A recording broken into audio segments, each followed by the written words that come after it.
హి ఓం నమ శివాయ్. ఓం నమ శివాయ్. ఓం శ్రీ భద్రకాళీ సమేత వీరభద్రస్వామిని నమో నమః. మాతృ పితృభ్యో నమః. ఆచార్య అతిథిభ్యో నమః. శ్రీమాత లలితా త్రిపుర సుందరయే నమో నమః.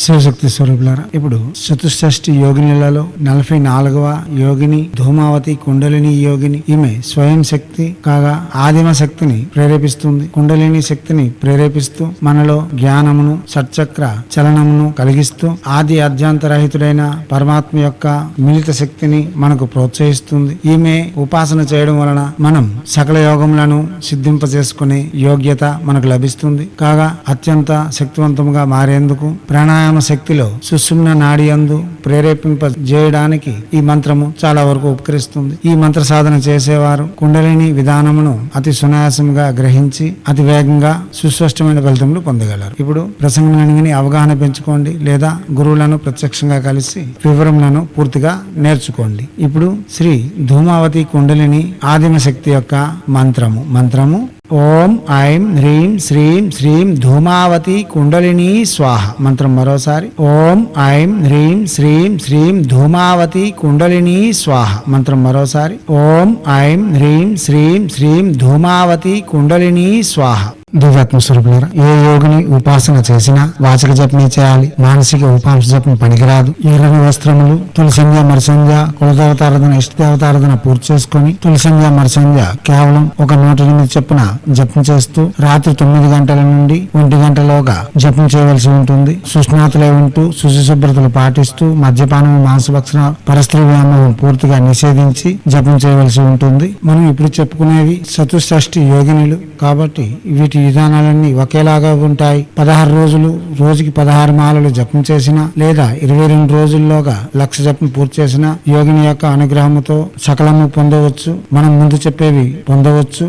యోగినినే ప్రత్యక్షంగా జపం చేసుకోవాలంటే 16 లక్షలు జపం చేయవలసి ఉంటుంది. గురు సమక్షంలో చేయవలసి ఉంటుంది. స్త్రీమూర్తి యోగినిగా మారే విసులుబాట్లకు స్త్రీమూర్తి గురు సమక్షంలో నేర్చుకుని చేయడం వలన సాక్షాత్ దేవతగా మారే అవకాశాలు యోగిని సాధనలో ఎక్కువగా ఉన్నాయి. దివ్యాత్మ స్వరూపులారా, యోగినిలు అంటేనే దేవతకు అతి సమీపంలో ఉండే పరివార దేవతలు. మనం యోగినిగా మారడం వలన దేవతకు అతి సమీపంగా ఉండే అవకాశం లభిస్తుంది. ఈ విద్యలు వేరుగా ఉంటాయి. మనం ముందుగా చెప్పే విధానాన్ని అనుసరించి చేయవలసి ఉంటుంది. దీక్షా కంకణ బదిలై భక్తి శ్రద్ధలతో చేయవలసి ఉంటుంది. మనం ఎంత నిష్ఠ నియమాలతో ఈ ఉపాసన చేయగలిగితే ప్రతిఫలితములు అంత సుస్పష్టంగా ఉంటాయి. గురువు వద్ద నుండి యంత్రములు తీసుకుని వచ్చి అష్ట దిగ్బంధన చేస్తూ ఏదైనా ఒక దేవతను ఉపాసన పూర్తి చేసుకుని ఆ దేవతను పీఠ దేవతగా అమర్చుకొని ప్రతిరోజు ఆ దేవతని యథాశక్తి పూజిస్తూ యోగిని సాధనలు చేయవలసి ఉంటుంది. మీరు గురు సమక్షంలో మంత్రం తీసుకుని చేయడం వలన విశేషమైన ఫలితములు ఇవ్వగలవు. మీరు ఈ యోగిని సాధన చేయాలన్నా